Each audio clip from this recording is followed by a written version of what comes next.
Riverside.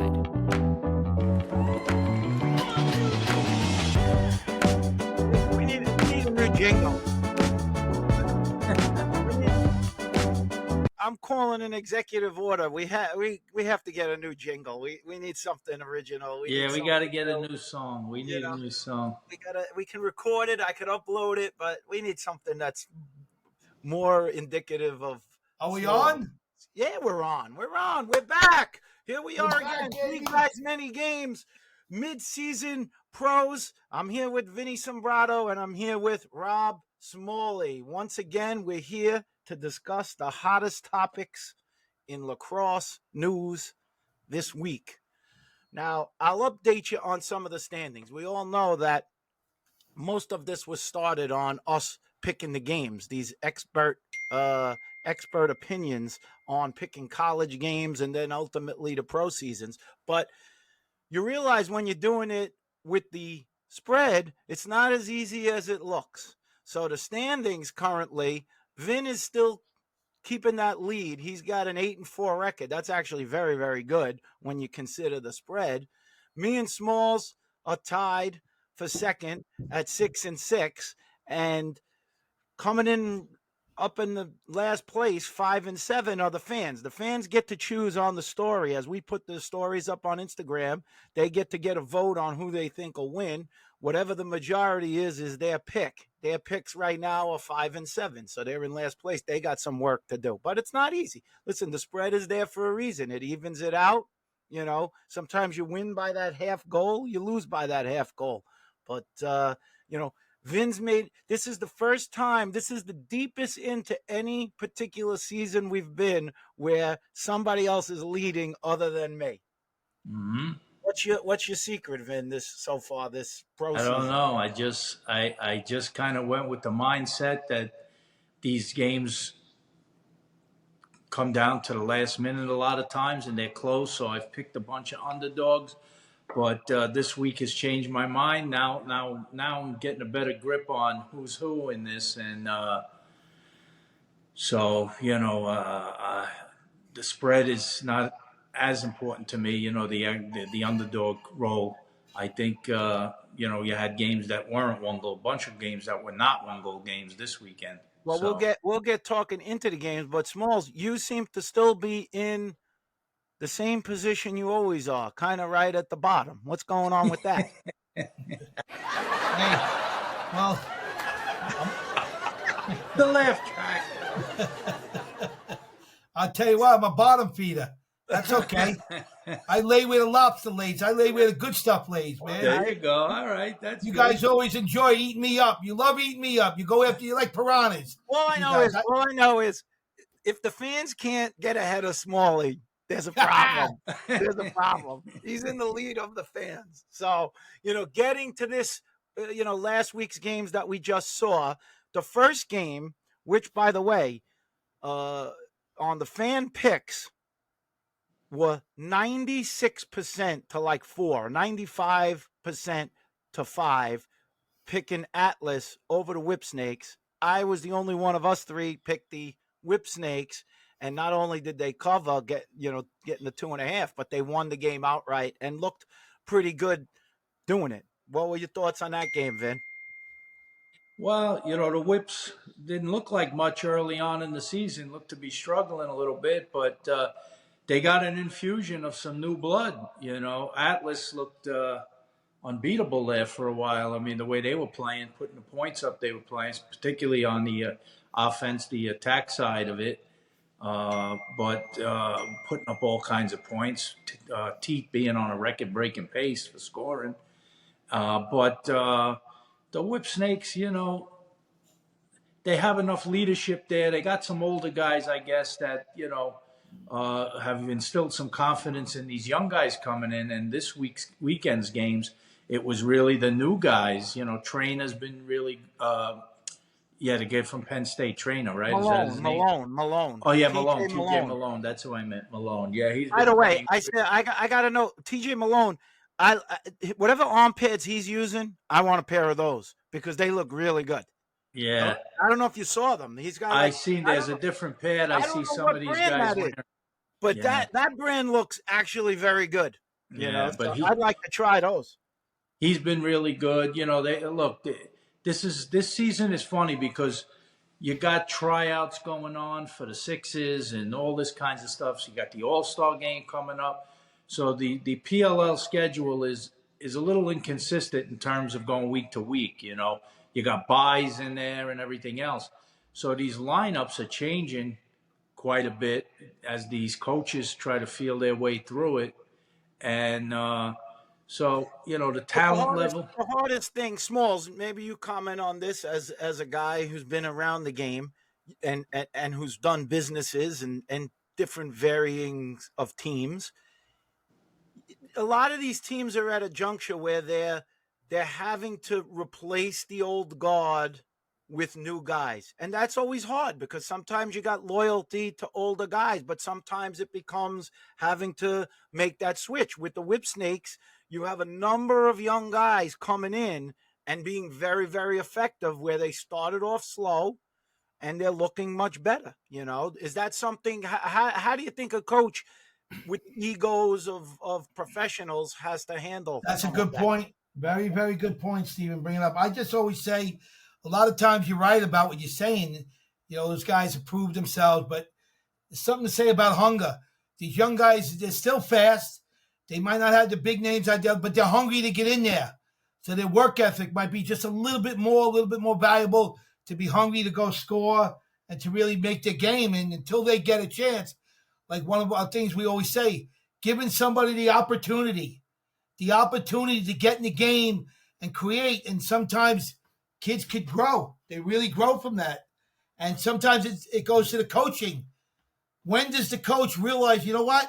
Let me give this young guy, maybe he has some attitude in the game or whatever. But you're right. Ego plays a role. These coaches, and they're somewhat got egos too. So The one thing again, and I'm not saying I know anything more than what the coaches. They're there on a weekly basis on the inside of their own teams. The one thing I've found very strange throughout the Atlas, and they've had a great run. They got a tremendous attack that can put up a lot of points. They got a lot of great pieces. What was a strange thing to me is they've used the guy Troutner as the starting goalie. And I thought at first everybody's wondering because they drafted Enterman. When's Enterman getting in there? And he didn't play in the first couple of games. And you're like, okay, well, maybe just kind of bringing him along. Maybe they'll split halves or something. Then they were never really doing that. And not until this game where Whipsnake started to take real control of the game that they made a switch and took the guy Troutner out. And I don't think they took it negatively towards him, but Enterman finally got a little action, in the game. Is this something? What do you think, Vin? What's the goalie situation in Atlas? And is there any cause for concern for Atlas overall? The fact that they were convincingly beaten by the Whipsnakes who had been struggling. Yeah, I don't know. There's concern. I mean, they had an off day, but look, Troutner was the established guy there. He had given them good years. I don't think it was a bad decision not to just take him out and throw Enterman in. But that's another coach's decision. He's going to have to feel it out. Maybe they'll split halves. Maybe he'll give Enterman a start, see how it goes with Enterman as a starter. But, what could you say? I mean, the team was 4-0 before this weekend with Troutner in the goal. He was playing fine. I don't know what his save percentage was off the top of my head, but it doesn't help the goalie, though. You pull the goalie, you bring another goalie in. So psychologically, you're bringing the team down in a sense. You can look at it like that. But I don't know. He's also the veteran goalie, okay? And the guy coming in is the highly touted alternate Tuaraton winning high draft pick, best goalie in college coming out, and they don't immediately put him in. They don't immediately even say like, okay, we're going to split. They don't even immediately say it's your job. So what really is the story there? Like, you just hope that they didn't give Troutner like a really short leash. He's feeling the guy on his, breathing down his neck, one mistake. So it makes it hard for a guy to play like that, That's my point. Vinny's making my point. yeah, Thank you, Vinny. but look, I think it's a good problem to have that you have two very good goalies that are capable. I think I don't think it was the goaltender that lost them that game the other day. They need to play better defensively overall, not just in the cage. So, look, I think they'll bounce back. I think they're a legit contender because they have a lot of weapons. But I think a lot of these teams are capable. The one thing I would say is that what to me separates a couple teams, Atlas, they're way up in terms of scoring compared to other teams. There are other teams. Whipsnake seem to figure it out a little better, but Chaos and Redwoods, they're really struggling to score. There does not seem to be offensive chemistry on those two teams right Wait, now. Vin, who's struggling for our fans? What teams? Chaos. I just said Chaos and the Redwoods. They've been struggling. And I think you could even a little bit put the Archers in there the last few weeks. They've been struggling to score as well. Yeah, but at least they're hitting double digits. Redwoods. I mean, they go like when it's a bad sign to me when a team could go 15 minutes, 20 minutes without scoring a goal. You're going 20 minutes of running in a game without scoring a goal. In that game, you're right. So this last week they had 9, 8, and 6. Those three teams. Yeah, so that's what I'm saying. Broke double digits. I don't think you can win. Put it this way: I think it's safe to say they probably could bring out the analytics. I don't think you're winning games with single-digit scoring in PLL. It's pretty tough to win a game with single digits. That low of a scoring game. The over and unders in these games were typically like 22 and a half, 23, so they're figuring, somebody's going to score some goals, but, they're going to have to adjust, I guess, the guys make these lines. But it'd be interesting to see, how many teams stay consistent with a lineup. See, this is the hard part again. It goes back to what we said last week when I said about how much better the game could be if guys were playing all week together and all of that. You got guys who have commitments with jobs that they have, their full-time jobs, so to speak, and who can make a game, who can't make a game. Guy's got a wedding, he's not. You're not going to see in professional basketball, guy's got a wedding, he's not coming to the game. He's going to the game first. Right. Everything takes priority. Here, there's things that take priority over playing in some games. So you don't know what lineup you're going to get, who's going to be able to make it sometimes. So there's that inconsistency in lineups. But it still looks like, the higher-end teams, they're playing pretty well together. The Archers, they have a nucleus of guys that have played together for a while. I think they'll get it together. I think they got more concern.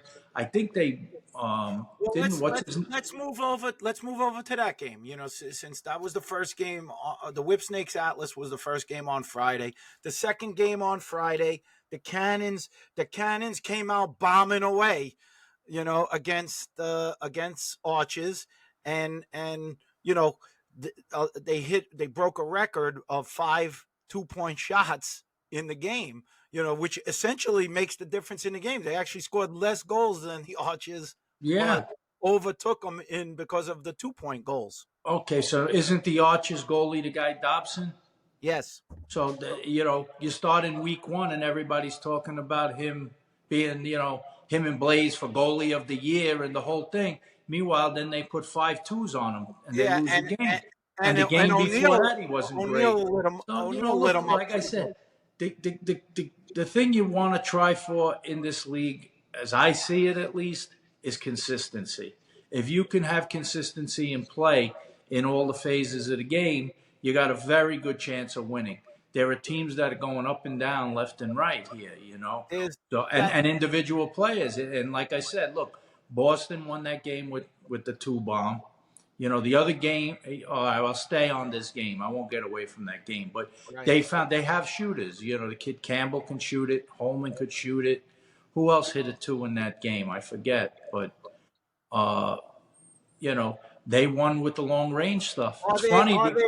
are they getting the two looks because they're having to slough down to deal with the attack of Nolting, coming down and overpowering a defender maybe and having to slide down. And then leaving the guys on the outside.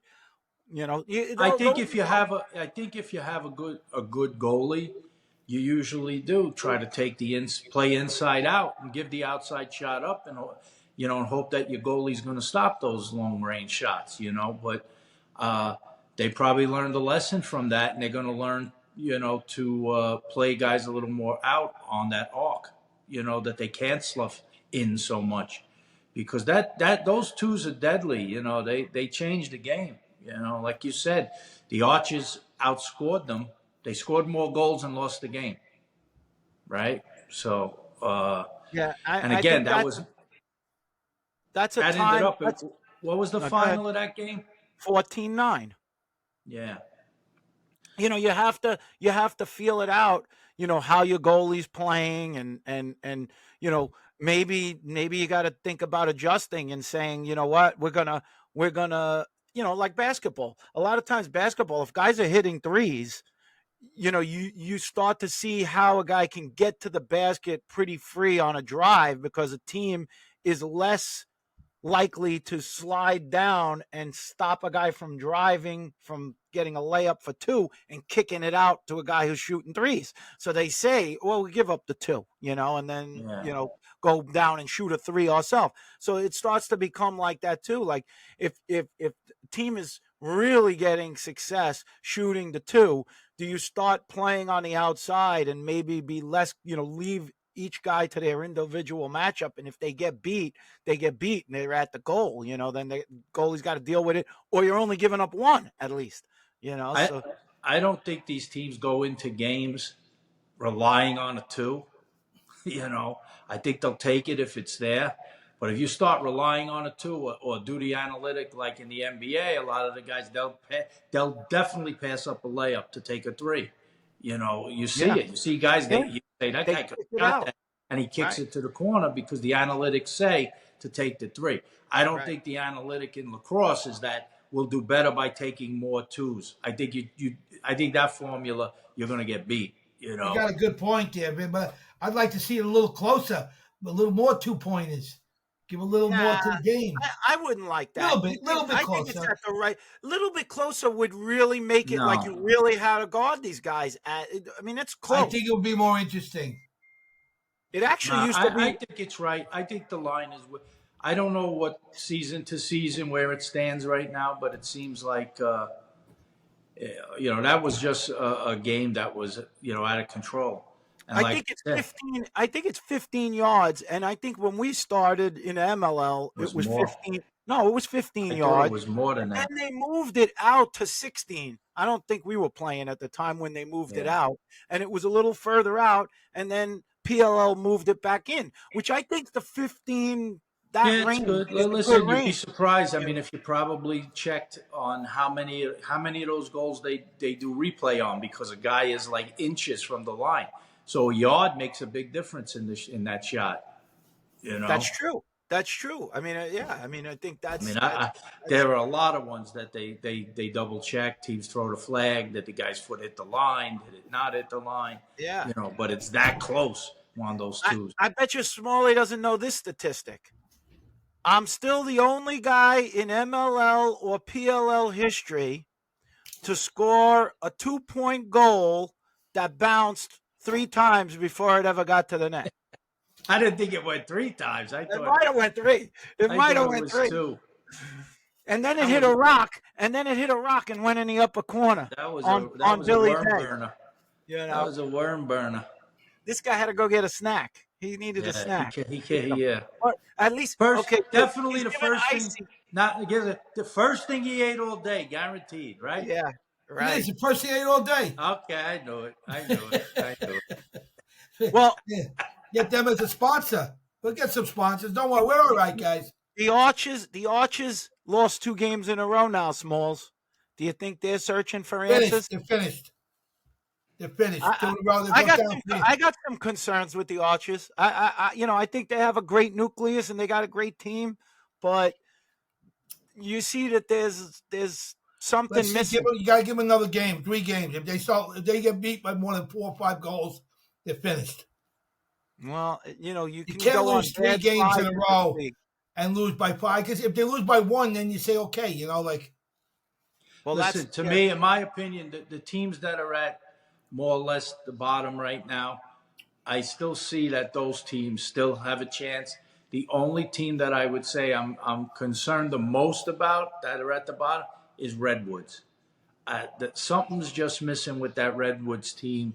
Yeah. That Who's on that? Isn't that? Well, let's go to the net. Let's go. That was Friday night, and then Saturday started, and finally we got to they brought back the Outlaws after Brennan O'Neill's breakout performance from 2 weeks ago. We had to wait a whole week because they didn't get to play, and then they finally get out and they're playing the Redwoods, and I think the Redwoods came out a little bit strong, but the Outlaws they have a very dangerous team. They have a lot of and a new name emerged as a scorer and a potential star in the league. The guy from Georgetown, Graham Bundy. Oh, that guy! Oh, I like Listen, him. This guy was shooting rockets. He's Bundy. That guy's like Ted Bundy with shooting. Let me tell you, that guy he'd kill you. He's a cannibal leader. He's a cannibal leader. He This could kid. he could really shoot the ball. I mean, that guy's a dangerous shooter. He gets his hands free. Do you remember, Vin? Do you remember at the end, when obviously Notre Dame pretty much controlled Georgetown? They got up a nice the little game was lead, over, and he ripped started in 3 or 4 in a row like it was in the nothing. fourth quarter. No, the guy is a freak shooter. I mean, he's got a great release. He overpowers the goalie. He's a guy to watch. I mean, he's How many a points hammer. did he have? He's like he's this year's version of a Ryan Brown. Yeah, he had 4 goals, I think, in the game, and Really? every one of them was a rocket. And I think if you're scouting that team out, Cork said it very well. Cork knows the game. He's like, I don't know that I'd be sliding a Jason off of that guy. No. Letting him slide into the open spot, catching and ripping. No, with that guy stepping into a shot, forget it. You're in trouble. He's very good. Look, obviously, when you watch these games, there are always snipers. There's different shooters, but there's just so many more of them today. Everybody can really shoot the ball. How many did Brendan have? Brendan O'Neill. Well, he was quiet. In fact, the one goal he did have, he got coming out of the box where he did a similar move that he did earlier in the season. He came out of the box, caught a pass. Guy was closing out on him, running like a, bull downhill, and he face dodged him and then put in a nice shot. So he was fairly quiet. They're definitely looking to, to the coaches, to Pseudo's credit, they're getting him the ball in different spots. So they're not just relying on, just on the attack. But going back to Bundy and how he's shooting, I mean, it's one thing how hard the guy's shooting, and he does. He's got a very crafty release. It's a deceptive release, but it seems like every shot he's shooting is hitting off the pipes. Yeah, every time he's he on shoots cage. one, That's it's one like, thing. The guy is on cage. There's hard shooters, like what's his name's pretty erratic, but he hit a couple of 2s this week. Didn't he have 2 2s? The tall guy from Loyola, I forget his name now. Romar Dennis. Romar Dennis, I think he hit a couple of 2s this week. Yeah. And he can do that. He's got a nice shot on the run, hard the whole bit. Yeah. He's more of he can do it on the run. Yeah. Bundy's more of a step down, but Romar's a little more erratic. I don't see anybody who gets the ball on. Like you said, if this guy's not scoring, he seems to be hitting a pipe. I think you gotta play him like we used to have to play Dave Evans. Yeah. Well, we're old timers, but Dave Evans could bring it. Dave Evans was a little bit more overhand shooting. Is he the best on that team? Who, the guy Bundy?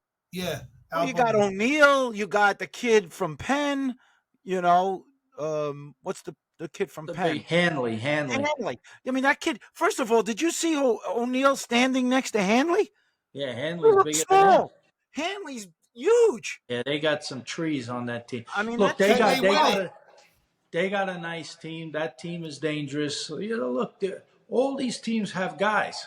There's really a lot of good players, and that's what makes it interesting week to week. That's what makes it hard to pick because the truth, I don't know if they posted. Vinny, they got guys, but come on. They ain't got 3 guys. You know what I'm That's saying? right. I'm That's just right. trying to get a little joke in there. 3 guys, many games. We're more valuable than these guys. Come on. That's right. When do we do our but first but post game? I think that I don't know. I just we haven't quite hit the midway point. No, but They play. that game, Vin, they took over the game, Outlaws, and then the Redwoods just couldn't keep up. They didn't have the offense. They have Erlin. No, Redwoods getting The possessions, and they Redwoods. still can't score. You look okay. You mentioned Ireland. I thought he did a phenomenal job. I was surprised he won as many faceoffs as he did with Wehrman. I thought that'd be a little closer percentage wise.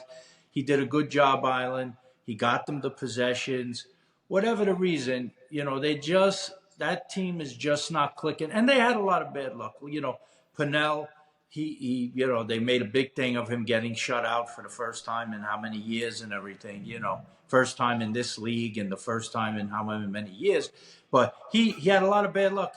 I think they said he was 0 for 10 shooting, but I know he hit a couple of pipes at least.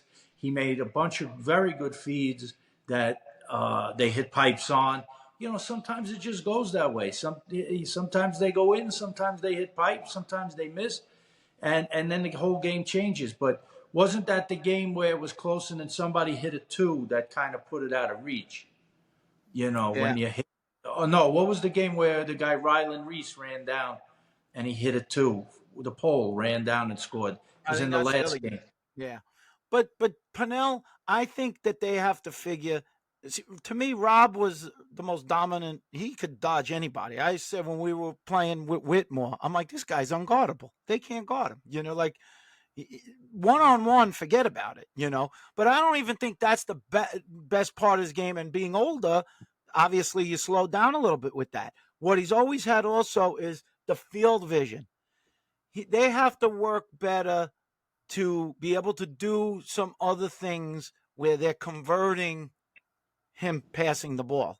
They don't seem to be getting the catch and finishes that they should with him because he'll find you. If you move around enough, he will find you with the ball, Rob. And they need to, that's the way to generate offense. If they can get better off the ball movement when Rob's delivering balls and they can finish, then I think that's their best bet. Well, it looked like they were really face guarding Berg a lot, into that game. I think he had only missed like one shot that he had taken or something. He was like 6 for 6 or 7 for 7. He hit a couple pipes in that game. At least one, I remember. He got a ball. He's always dangerous inside, but Gonzi, he's crafty. He could do a lot of things. He's tricky. He shoots the ball hard. And then you got Rob. So you look at it and you say, look at that attack. And then look at what they got. I think their weakness may be midfield right now. I think they got to he's good. Bertrand's very good. I think they got to get a little more out of him. Dennis hit the 2s. Nakai, Montgomery, they seem to be using as a short stick D guy. He doesn't seem to be on the offensive side of the field. It's just Henningberg, they're using a little at both spots, I think. No, Henningberg's not on that team anymore. Oh, no, he's not on that team anymore. No, he's not on that team. Yeah. But who's their other middies then? I don't remember off the top. I don't have my laptop. The fact that you can't remember them shows you that they're a little light in the midfield. No, they're just coming on the field with the same guys over and over. But to get back to we're talking about in that game, so O'Neal had that breakout game, fourth quarter, the week before, and he went nuts and put on a display, fireworks. This week, was it? I think he had 2 points, a goal and an assist. He got both of them late in the game, pretty relatively late in the game. But so guys say, well, he's all or nothing. He's 1 week he's good, 1 week he's bad. I wouldn't say that because watching that game early on, the way they were defending him, he was, and he said it on the sideline. I think he said because that other team had some Notre Dame. He says they're going to cover me. They're going to slide fast to me. You know, he knew they're going to try to double me and get the ball out of my stick. But he had made a bunch of very good passes in that game. I thought he was playing well as a distributor. Here's their midfields. The at least what's listed for the Redwoods. Bertrand. Right. They're using Degnan. He's an attackman. Yeah. He's a shooting attackman. Yeah. Dennis, right? Yeah. Cole Kirst, you know. Yeah. The guy, right? One of the Kirst brothers. Nakai, you said, is more of a defensive midi. And then they have Ryan Tierney, who I don't even know that he dressed. Well, I don't think he dressed. He didn't dress. Then they have listed a bunch of D middies, you know, Tevlin, you know, who plays a little offense from time to time. Yeah, he stays on. They don't have a lot of offensive threats at the midfield. Yeah. You know, that's where look, a lot of these games are won and lost in the transition part of the game. The 6-on-6 game is kind of tough. The defense, you know, most of these teams defensively, if you give them time to lock in on 6-on-6, they could do a pretty good job at stopping. Oh, you know who didn't? I think one of their answers. You know, he needs to be on the field a little more. From when I was watching that game, is Chris Gray. He wasn't getting a lot of run, but when he went in, he hit a pipe right away, and he was. Yeah. Well, he's adjusting too. He's playing out of the box, right? Right. Yes. So you know he's playing. You know, I mean, look. The truth is, you might put. I know they hate to put Pennell at midfield, you know, because he's a little older too. But I always thought, you know, when Rob played with us in summer league, I thought he was great as a midfielder. Oh yeah. And you know, he's able. He's not. He can play defense. He's not going to hurt you on that side of the field. He's an athlete. He plays good defense. And I'm not saying make him a D midi. I'm just saying if he got stuck on. But if he's playing either out of the box or he is transitioning, he's dangerous with that. You know, they need something. They need, like if Montgomery with his speed, they got to make a play. It's got to be like if the goalie makes transition, a save. they need to open it up. They need movement. You're right. Yeah, they got to maybe the coach has got to tell the goalie, listen, if Nakai's on short stick D, you make a save. I want you looking for him right away to give him an outlet. You know, get yourself open, Nakai, get the ball and create. Go right to the cage. I don't think he's a 6-on-6 offensive player, Montgomery, to me. I think, you know, I mean, he's capable, obviously, but I don't look at him as. No, they clearly don't either. They don't either because they don't use him that way, you know. But the guy who could be is the kid Degnan, because he can float around enough, and he can be on the outside as a stretch shooter too. So he can do multiple things. But he's an attackman. It's like this is what the game is evolved to. You're playing 5 attackmen on the field at one time, basically. You know. Well, we should probably know these things that we're on something like this and talk about it, like, you know, trade deadlines and stuff like that. But you know, some of these teams should try to make some moves and grab some guys, maybe out of the player pool, maybe out of making a trade with a team, you know, and try to upgrade where they're weak, you know. But like I said, this is a long season. This, you know, you're in the dog days of summer. There's no games this week, right? I think there's no games this week. This week. We're going to pick them. Oh, the next week. Right. The next week. I think they got like almost 2 weeks off or something, don't they? There's a break in the middle there, I think. Yeah, because I'm saying there's like no games, and then I thought there was an All-Star game. Well, they got 5th and 6th. We already had the week where there was no games, right? Right. Yeah, we had 5th and 6th, and then they go to Louisville's the All-Star game the 13th. Right. And then they go back to Connecticut the 19th and 20th. Okay, so you know, another 2 weeks between that week, you know, between that All-Star game and that, you know, the schedule is a little funny. You got these teams when they play what they consider their hometown. They play a doubleheader. Yeah. Or they play twice. You know, all these things come into play. It's just, look, the best you could do is mentally, you got to be strong mentally. You got to be able to play with anybody that comes into play. You know, it's like, that's why the best players in this league, you got to be a bit of a chameleon. You know, you got to be able to, that's what lacrosse IQ has a lot of value. It's not like you got to say, oh, I never played with this guy before, so it's like you're totally lost. Right. There's certain rules to the game and how you play that should be consistent. And if you're a real player, you're plug and play. You can play with anybody. But these guys And are traveling, Vinny. They're traveling from Connecticut to. yeah, no, No. that's another thing. I mean, the traveling's not a big deal. But I'm just saying, when you're a real player, you have an ability to adapt to anybody else you're playing with. You know, and I think a lot of these kids are students of the game.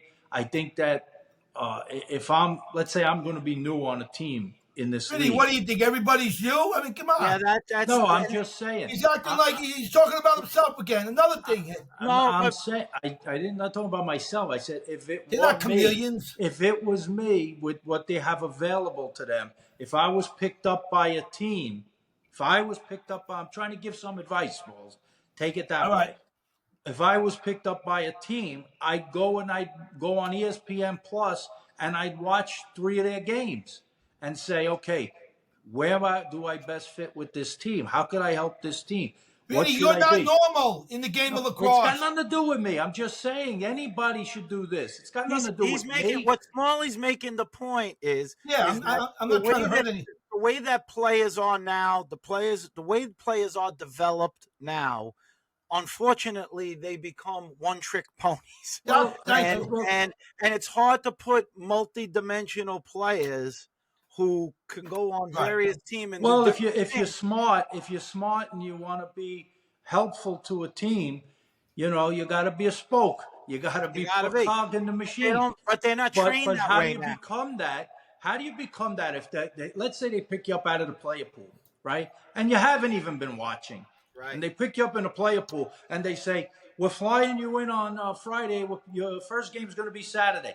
And a guy doesn't even look at any games or says, "Oh, you know I what? got my phone in my hand. Let me watch what they do."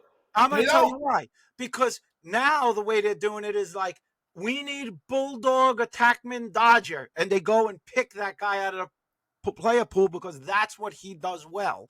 You know, they're not looking and saying, well, this guy, we can I do understand that. things And that's from him. okay. That's okay because not everybody has the skill set to do all the different things. Not everybody is capable of being the shooter or being the feeder or being the dodger. But what I'm saying is to make yourself more valuable. Yes. If I am, like you said, a one-trick pony and I'm a shooter, I got to say, let me watch a little. Let me see where's a good spot for me to get. Let me see who the guy who normally looks. Vinny, it ain't going to happen these days. It's like saying if I had wings, I could fly. Well, that's what that's right. This is not a tough ask. If you're not willing to even do that, you're not a player. You're not a real guy. But this is why Vinny, they're prima donnas today. This is I why. don't think so. This is why it's not that. I just think that's why you see the shelf life for guys becomes much less than in the past. Because if you were a guy coming out of college, when I was coming out of college, and you were well-rounded and you could do a lot of things and you weren't a cancer, you could stay around a very long time because you could do a lot of things. Now they can't. Now somebody comes in and they're like, well, I'm the shooter guy. And they're like, oh, but we just got this guy who actually shoots better. You're out. Goodbye. Yeah, exactly right. And they're not coachable. Right. That guy can't say, you know what, but I also get ground balls and I also play defense and I also play the wings and I also can play man down. You don't see that as much. You know, I do see the guy Tevlin. You know, Tevlin is like, he's playing with a pole, you know. Vinny went dark. I do see some guys going, playing a little what I would say out of character somewhat from what they maybe did in college or maybe what they did the year before for a team. I do see that here. And that comes also with age. You know, you adapt. You might have been a guy who went with the ball and then you're in a league 3, 4, 5 years. You can't beat anybody anymore. So you decide I'm better off if I set picks or I play off ball. Or I tell the coach, put me on defense, whatever. You know, if you want to play, you play. You figure out a way. You figure out a way. But all I'm saying, I'm not talking about long term. I'm even just talking about short term. I'm talking about you finally get your opportunity, at least spend an hour or two watching how your team plays in games and how different guys, you may never have played with a guy. You know, that's what I try to tell young kids. try to be good enough that you could plug in and play with anybody. Because there's certain rules: getting out of a guy's way, cutting back door. If your guy slides, follow him a little bit, get open, be the next pass, communicate. Those things are all universal. Do the universal things first, and then from there, go to your specialty. And that makes you a guy who can last and be valuable to a team. That's what's important, Right. because like I said, you just said it. You might be he's great shooter. And then there's 3 more guys. The Bundy comes along. He's much better than you. So now you're done. Well, why, coach? Why am I out? Well, Bundy's a better shooter than you. Well, but why am I out? Well, what else can you do? Right. You're a liability on defense. You can't play the wing of the face-off. You never get a ground ball, but you had a role for a while as a shooter, but now we got a better one. So, these guys should try to learn it and learn it from you. Now, I understand this too. The game has changed in that, the way these, even down to, I went and watched on those fields when you were coaching, Steve, the kids. Even in that, the coaches are like trying to micromanage players. Should almost be, they should have a tournament where nobody coaches. Just let the kids, no coaches on the sideline. Let the kids run it. Let the kids run the box. Let the kids play the game. Let the kids figure it out. Let them learn the Sandlot way. And that's why I say, the kids today growing up, they have much more, every, sports that they play and all are structured compared to, now obviously I'm much older, but we played in the park. You made up your own rules. You made up your own boundaries. You changed the rules on the fly because you didn't want to lose, but you figured things out. They don't have an ability it doesn't seem to figure things out the way we did because they're not put in that position to figure it out. You got a coach telling you everything you're going to do. Control. It's all control. Everybody wants to control it. Now, I think control is good when you're practicing. I think control is good when you're trying, but guys also have to learn to think on the fly, think for themselves. And if there could be a little more of that, I think you're going to see, the game progress even better. But I got no knock against the game, going forward. What I've seen over the last 10, 15 years, the skill level is ridiculous. All the things that the way these guys play, they're definitely phenomenal. I think the guys that, excuse me, Ben, for the I think the guys now to jump back on the sixes, I believe the guys who are going to start to do good in the sixes are going to be good anywhere because it's so quick and fast that their value is going to be so unbelievable. I think these guys, whoever gets picked, I'd like to see who gets picked in the sixes. And I think that's a whole nother, you jump to something completely different. If you're going to talk about the sixes, you're talking about no poles out there. You're talking about guys who can transition. You're talking about guys who probably played basketball. You want guys who understand how to match up, how to get back, how to sub. That first tournament they did, I think, which was like in Alabama when Canada mopped us up pretty good in the final game. You could see they were playing box. It's basically box on a field with an extra guy. Yeah, exactly. So they know how to sub better. They did a lot of those things much better. Now, we'll get better at that. We'll figure that part out because we got enough guys playing box also now. And I think you're going to see the game. Get better.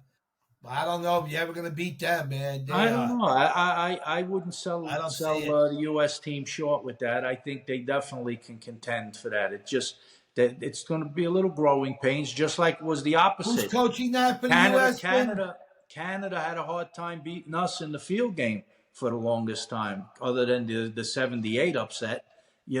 Other than that, we beat them up pretty good until they finally, I guess the next time they won was, what was that, 06? Yeah. When you started to get an influx of Canadians playing in the States and colleges, up until then, they were mainly box players. So, it's an adjustment. It's all about time, how much time you spend on the field. And it also has to do with coaching. Got to have... He's getting tired, Vin. You're wearing him out. Passed out. You better wake him up. Wake him up. You're boring him. I don't know what position. Here's a guy. He already touted himself as either a second team or first team All-American. And He wanted to learn facing off And from. Rick Beardsley said you got to get a new hat. He's tired of seeing the Tar Heels. Tell him to send me a hat. He's in the business. I'm in the business. So the last game of the week ended up Bill Tierney, legendary coach, finally got his first PLL win. Yeah. And interestingly enough, he got his face-off man from Denver, from the Denver College Pioneers, and he did an okay job. Low-scoring game, but they extended themselves on the chaos. They won 10-6. Yeah. And, I think they're a dangerous team. They lost very close games in those other games. They lost all 1-goal games. They lost 1-goal games. So look, that was a great goalie matchup. Dylan Ward and Blaze Reardon going at it. They both were playing well, different styles. He's got a unique style to just about anybody in the league. Dylan Ward with his high arc. He's got an old school style, high arc. He goes old school. Yeah, he plays that high arc style and it works for him. But that was another hard-fought game. You're talking about they were possession away, and that's the one where the guy Rylan Reese came down and he banged the 2. That extended it out to 4, and then that was pretty much the game when he put that one in. But when you're talking about a game as a 2-goal game or something, you're talking about it's a 1-possession game. And if you got guys who are getting a face-off, you score and you get the next possession, you got a good chance to tie the game, But look, they were due to win a game, the Water Dogs. They were a little snake bit with those 1-goal losses.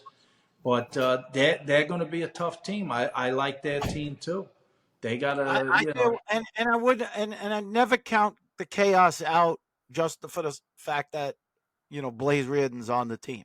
Yeah, he can keep them in games. They're tough defensively. Newman and he's and the other guy Rowlett has established himself as one of the toughest defenders in the league, if not the toughest defender in the league. He's very good. But I think Chaos is definitely missing Dane Smith. I think he was an initiator. He was a fire starter for them. They're missing him. They have some new guys in there that can really move. Minikis is good. But you're not going to win. You're not going to win games scoring that many goals. You got to find ways to put up goals. They were a team that was high flying a few years ago. They were, putting up, 15 plus at times.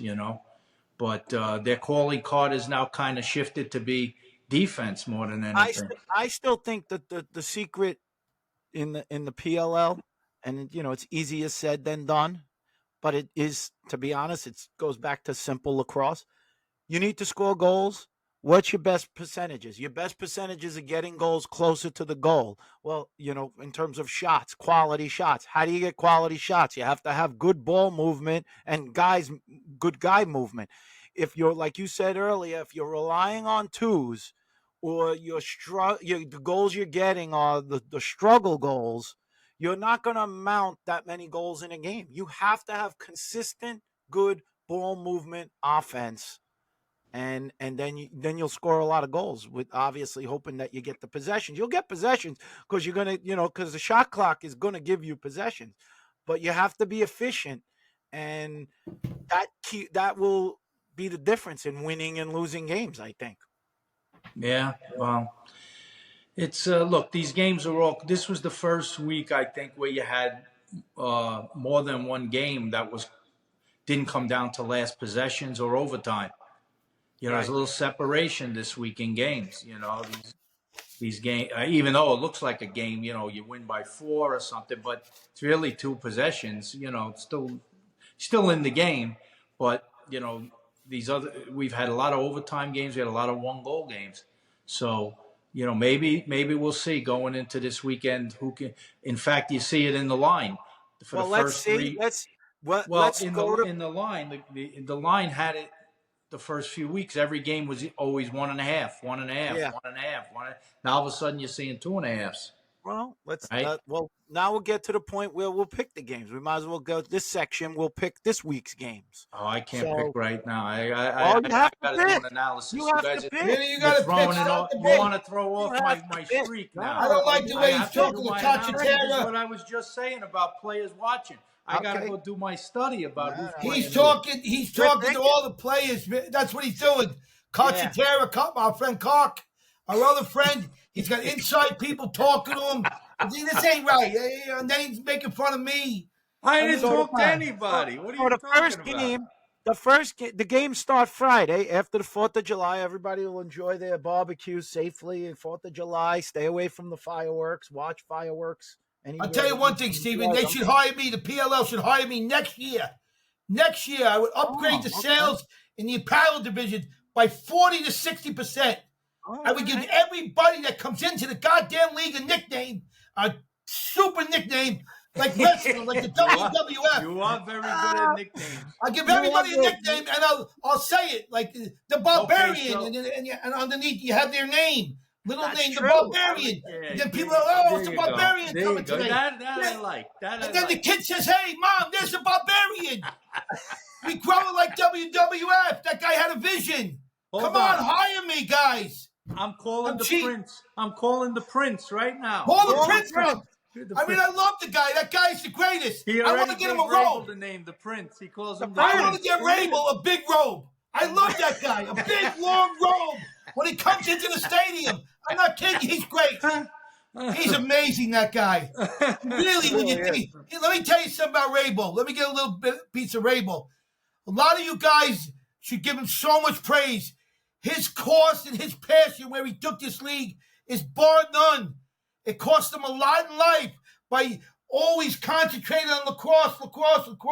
He's put so much into the game. That guy, I tell you, I'm going to praise that guy forever. You know, he's unbelievable what he did, man. Really is. You called him the Prince. I said you undersold He is the guy. Prince. I know, but it is. I said the King. You said the Prince. I know. It stuck. The Prince stuck, to be But honest. you already then. labeled it. The King, he's the King. He's the King. They went from the Prince to the King now. I think he's the Prince. I think he's the Prince. I'm going to get him a robe. Let me tell you guys something. We'll keep him as the Prince. Let's get him a robe for when he comes to town here. He comes in a suite. Let me dress him up. Let's do a podcast up there. We get all the big shots. Maybe I'll call up Gary Gate because now that I'm very close to him, I can get him there. I get all these guys up to the suite. That would be crazy. Yeah. I hope it's sold out. That would be fun. All right, Smalls. Now, you're going to make a move this week. I'm going to make a move. I'm going to go. 4 games. The first game, it's up in Boston. So Boston's playing twice this weekend. They play Friday. Okay. They play Friday night. Boston is 2.5 favorite over the Redwoods. I know who I'm picking. I'm going with the Redwoods. I think 2.5. I'm going with the Redwoods too. Sorry, Cheryl. Cheryl said I'm loud. Taking the 2.5. What are you talking about, man? We're going to be rich someday, Cheryl. I got a podcast with the goat and his brother, the baby goat. All right, I'm screaming. I'm so excited. So we're going to make this very, very famous someday, like the WWF. Go ahead, Steve.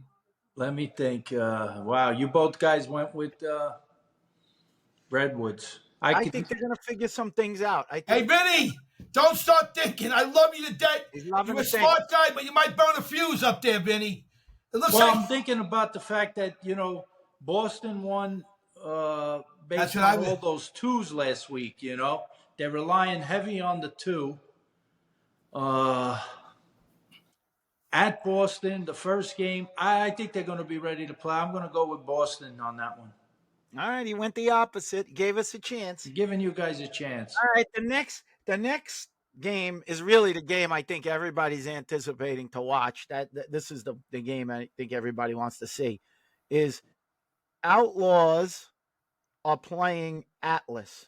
Atlas is minus 2.5 against the Outlaws are getting 2.5. I'm taking the Outlaws getting the 2.5. I'll take Atlas in that game. You're going Atlas, okay? Yeah. All right. Vincenza. I think I got to go with the Outlaws in that one. Oh, I I'll picked go. 2 games up on the goat, baby goat. Here he goes. I'm going with the He's making his Outlaws. move. Smalley's making his move. Then you Oh. go to the next day. The next day, you got the Archers on -1.5 against the Whip Snakes. This is a Whip tricky Snakes are game. favored. Whip Snakes are underdog. They're getting a goal. I'm going with the Whip Snakes. I'm the king, baby. I'm gonna take the Archers. I think this is the week they might bounce back. I think the Archers have to bounce back this week. I'll go with the Archers too. Okay. I think the Archers need this game. That's a big win for them. They're gonna need it for sure. And then lastly, the weekend wraps up with the Water Dogs getting a 1.5 against the Cannons. This is another very, very tricky game. Say that again. I'll go first on this one. I'll take the Water Dogs. Smalls? Wait, say what you made a little saying. I didn't hear you said. He went for the Water Dogs. They're getting a 1.5 against the Cannons. So they're favored by a 1.5 against the Cannons. No, they're underdog. They're underdog. They're getting a 1.5. I got to disagree with that. I got to go with the Cannons. All right, so you're laying the 1.5. Yeah. This game is tricky, but I think the Water Dogs. I'm taking the 1.5 and going with the Water Dogs. Yeah, I think the Cannons having to play the doubleheader. The second game's a lot harder. In too, for sure. And they're gonna have a tough one. The picks are in. The fans should look for the stories. Usually around 24 hours before the game, they get to make their picks, and then we'll see where they're at and what's on their mind, and then we got a great group of games for the weekend to watch. Before we give our shout out, so next week is the week we're gonna have the offensive and defensive coordinators for Notre Dame on. Yeah, next week. Yeah. Okay. Yeah. Not the same time, are we? Yes. We got Chris Wojcik, and we got the offensive coordinator and Wellner, the defensive coordinator, coming on. They're going to explain this. We got to be careful. They don't want to expose the secret. About. We can't make them expose their secret sauce, how they win these games, But I want you to study some film before next week, Smalls. Study some game film on Notre Dame, offense and defense.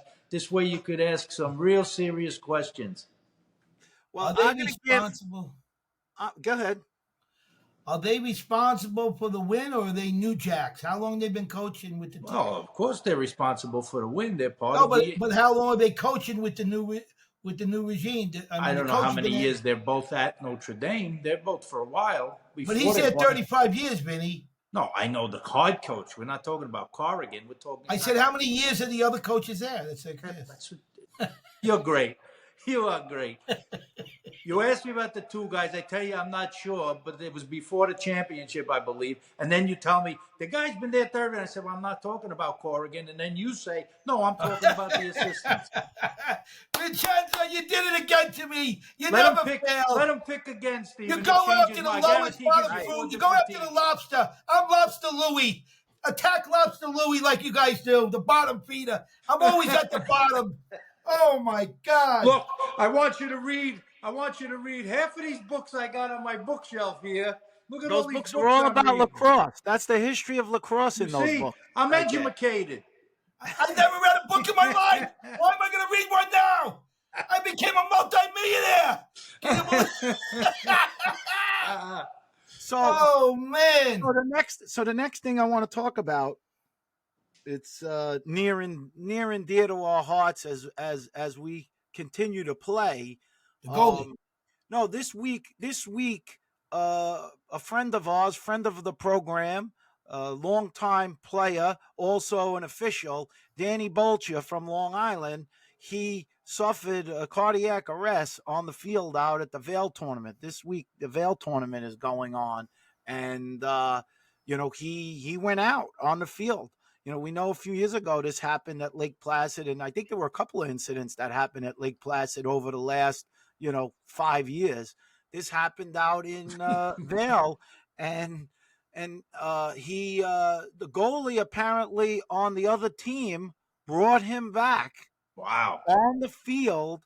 He was a doctor, the other goalie. The Wow. staff at the Vail tournament was prepared, and he got airlifted from Vail to Denver, got him stabilized, and he's having a heart surgery tomorrow. So we wish him the best. We also put up a post, his insurance is covering the surgical and things like that, but there's a GoFundMe that's going around for, I guess his family is going to fly. They're flying out there and going to stay for the time period that until he's able to. What's the GoFundMe page? Can we put it out there? Yeah, He's I put it got out it on posted, the Steve. Instagram. I put it out on my Instagram. Well, can you say it now? I mean, I don't know how to say the link. It's a link, and it's on You got my to look profile. on it. Just look on Can you it. put it on? profile. Can you put? It's on my profile. You can get it on my. Can you profile. hold it up? Maybe people will. Oh, they're Yeah, not watching. I'm gonna hold it up like this. No, they watch it. I'm sorry. I thought they were Go watching. to my Instagram. They go to the links on my profile, and it's there that they can make a donation. Come on, guys, give something to the guy. The cross community's always stepped up. Obviously that's a tough week for him. He's going through a lot there, and he's a good guy. He's one of the good guys. He refs a lot of our games out at the Help the zebra, man. Come on.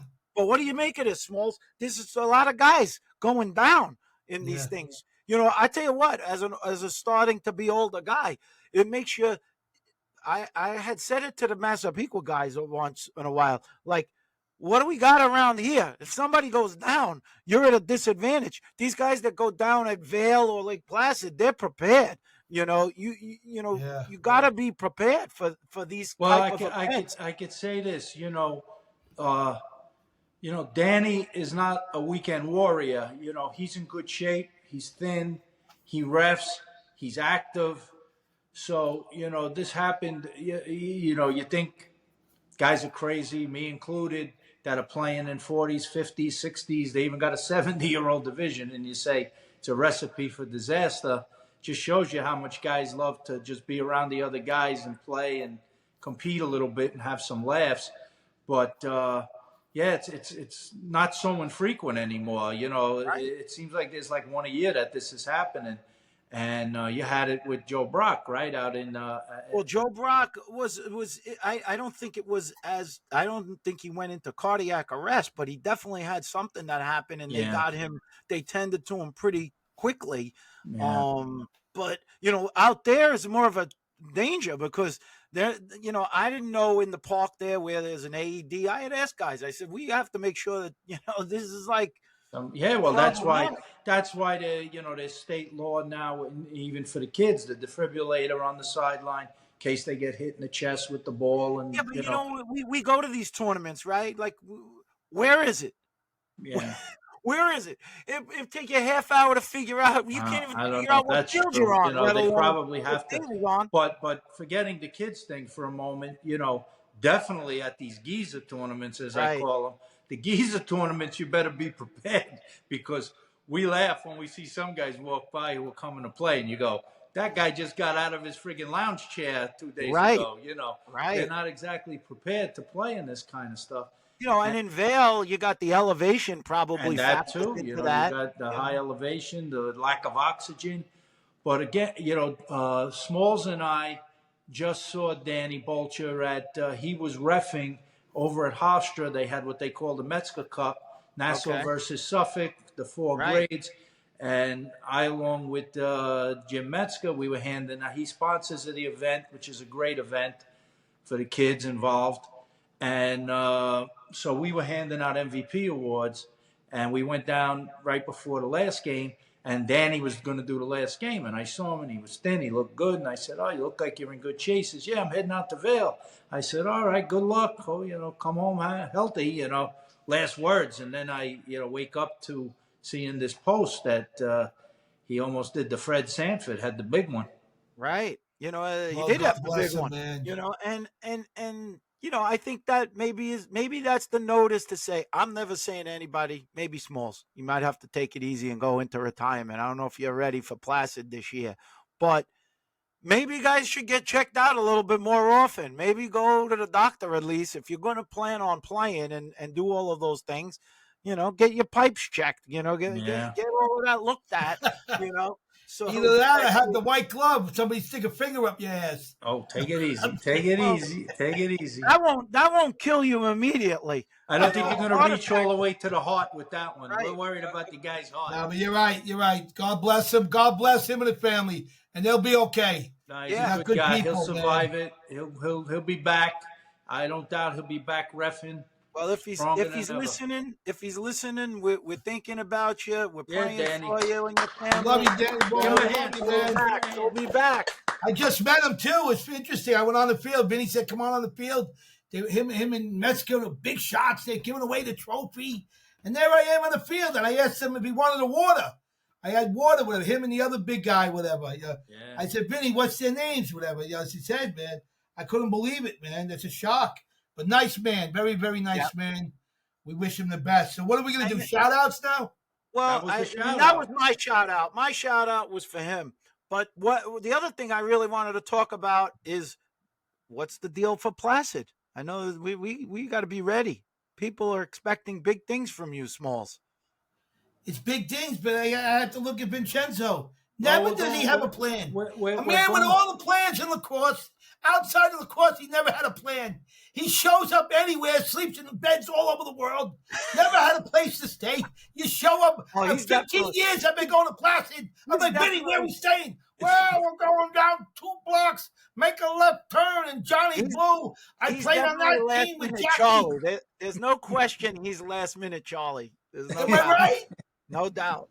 No He's doubt. invited everywhere, though. You go to any house, they know. He starts walking. One day I'm walking down there with him. People say, Vinny, how you doing? You can stay with us. It's like 6 houses you can stay. I never seen anything The like real it. question is he in capable shape to play in 4 weeks? No, this kid, forget it. He's too worried about eating and like Cheerios. He's eating liver snaps. This kid, forget it. He's got a bad shoulder. He's got to go back to the doctor he knows who worked on him. This kid, he's done. He's finished. So go ahead. What say you? Right now, you're putting the questionable tag on him. Hey, forget questionable. He said no. You're saying out. You're saying out. Smalley's got you out. Okay. All right. Well, what do you mean out? He's got to say out.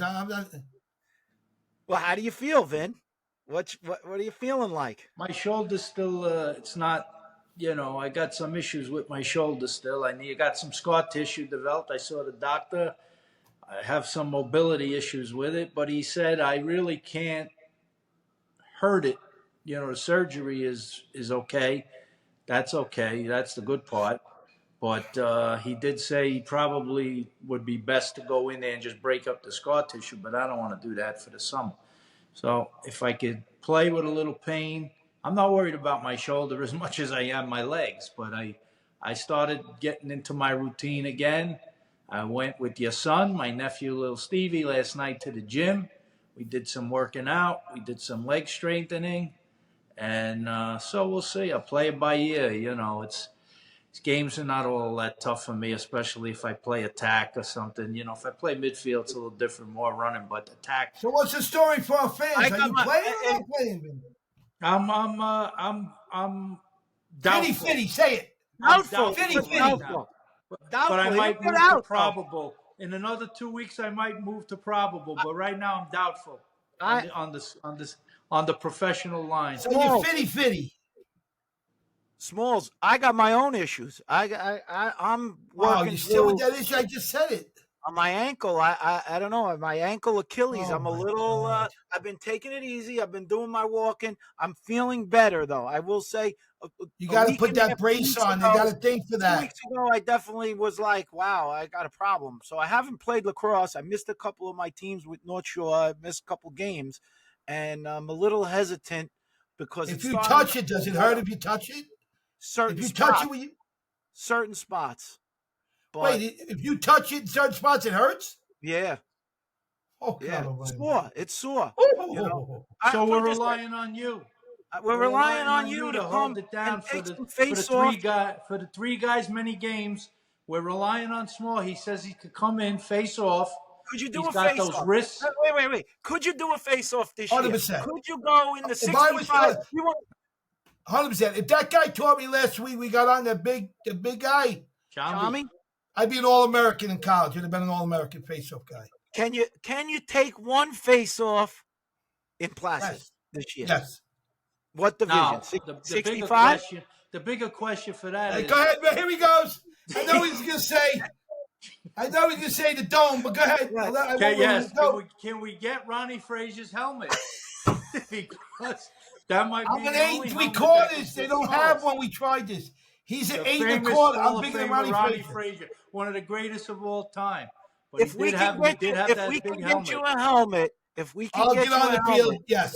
And take a face off. This is because Tash, you got to say, listen, for all that you give Tash the business, Tash got put in a game, and the first game he went back, he made 2 goals. He made 2 goals. 40 years he played. You put him on attack. He stood by the crease. I'd have 6 if I did that. All right, we want to see. All right, we'll put you on the crease. We'll put get you anywhere you want to be. We're going to say, you know who's going to bring you a helmet? I'm guaranteed Tillman will be able to find some helmet. Oh, yeah, Tillman's got a big He's helmet. got I'm 8 3/4, so. Coach T will straighten you out. We got to get him out there. I'd be the first team All-American on Maryland. That's a hands down. That's not even close. I could do anything. Nothing I couldn't do. Seriously. But I do want to give, we gave that thing for the guy. That's my shout out. My shout out was Boltja. You guys get your shout out. Here's my shout out. 3 guys. Oh, this is big. Joe Bresci from North Carolina. Joe Bresci. And my favorite guy in North Carolina of all time, Chuck Bresci. Oh, I love Chuck Bresci, man. That's your and guy. I got to give 4 guys. Dennis Goldstein, how they remained friends. Dennis and Joe struck up a bondship when they played together. They stayed in the room together for years. They have an amazing, amazing combination of friendship. I'm the only guy to go down there and ride the cart with Bresci and Goldstein all around the campus. I went to a basketball game. I went to the last game. I was in the tunnel for the football. I did everything. And they took me to his house. I slept over Bresci's house. Then they told me I was in the wrong room. I was about to sleep downstairs. You know whose room that was? I can't say it. And the last guy I want to give a shout out to, Vinny's laughing, is Dan Levy, who's also part of that posse. 4 guys that are unbelievable that represent North Carolina, and those dudes are amazing, man. They really are, man. And now I know why you wore the heels hat. That's why I wore the heels hat today. I love the heels. So what'd you call that? A special what? Bond ship? You called it a bond ship? Yeah, the bond ship. Yep. A new word. All right, it's a special bond ship. Also, I want to give a shout out to the other guy. It's a combination between bond and friendship. Bond ship. All right. You know the scary thing is, Stephen? I understand them at this point. Yeah, well, that's it. You start to understand. Oh, just for the fans. Just so you know. You speak Smalley. That's Speak Smalley. Just for the fans alone. I have no idea why I am friends with Vinny Sombrano and Steven Sombrano. If anybody can come up why we were actually friends, please write on the boards. Please, we want to know. We are not supposed to be friends, but we happen to be great friends. All right, guys, thank you very much. Think, Dan? What do you got? Any other shout out? You covered it. My shout out is for Danny Boltja also. All right, so we'll give somebody old. Give one guy an old guy, Vinny, a real old guy. Give me an old guy that was your mentor.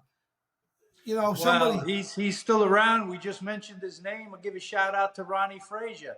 Yeah. Ronnie Fraser. Great Ronnie Fraser. Taught me a lot about how to play the game. Yeah. There you go. Yeah, a Hall of Famer. He was always very generous in his time with teaching people how to play the game the right way. And he knew how to play the game the right way. Also known sometimes as Boom Boom. Had the hardest shot in the game at one time. Boom Boom. Yeah, and I'll leave you with one last verse. Go ahead, Ben. Get that out. And I said, we miss Ronnie. He's up in Boston. We don't get to see him. often, but he definitely made an imprint and made me understand how to play the game much better. So Wow. like to thank him and give him a shout out. And and I want to leave you with one last song, and I wrote this many years ago. It's on one of the top. I'll make it very quick. And I will always love you. All right, guys. Oh Lord. All right, we'll be off. We'll be off till next week. Next week we'll be back. Absolutely, baby. We love you, man. Bye.